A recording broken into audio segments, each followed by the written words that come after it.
It's the new gold rush. The digital currency Bitcoin has been making headlines this week after its huge increase in value. But now ministers are to introduce tighter regulations on the virtual currency because of concerns it's being used to launder money and dodge tax. Some MPs believe the government should help bring digital currencies into the mainstream and say it could have advantages for our public services. Here's Emma Vardy. Bitcoin is one of a number of so-called cryptocurrencies.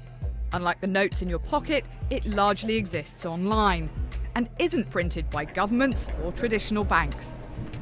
You store Bitcoin in a digital wallet and it can be used to pay for all sorts of goods and services online. And some businesses accept payment in Bitcoin too, like this soup restaurant here in Old Street, which also has its own Bitcoin cash point.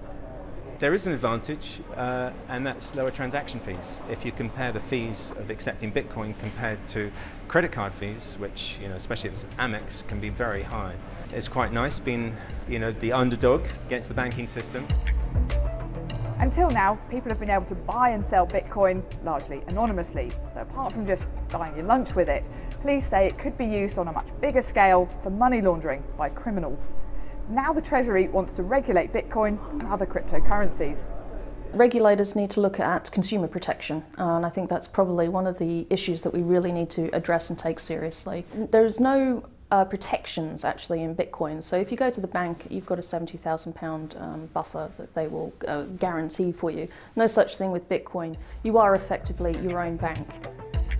At the moment, the new regulations, which are expected to come into force by early next year, will focus on giving authorities greater oversight of cryptocurrencies under anti-money laundering and counter-terrorism legislation.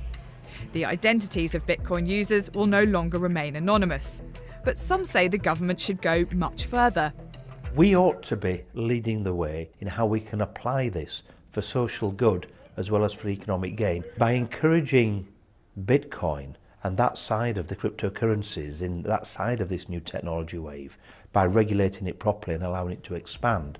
We're actually doing ourselves a big favour as a country.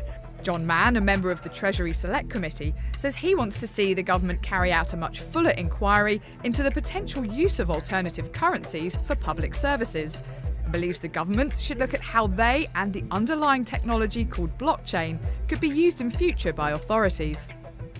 I'd like to see all health records put on the blockchain so that if an ambulance turns up, they've got immediate access to my records. But also property transactions would be a really good one to be carried out on there. It would actually help get rid of fraud. It needs that push from government, and that would allow this whole new technology wave to dramatically expand. The value of a single Bitcoin has increased 12-fold this year, from around £700 in January to around £8,000. Part of its charm, some argue, was the fact it wasn't part of the mainstream, but now government regulation could pave the way for that to change.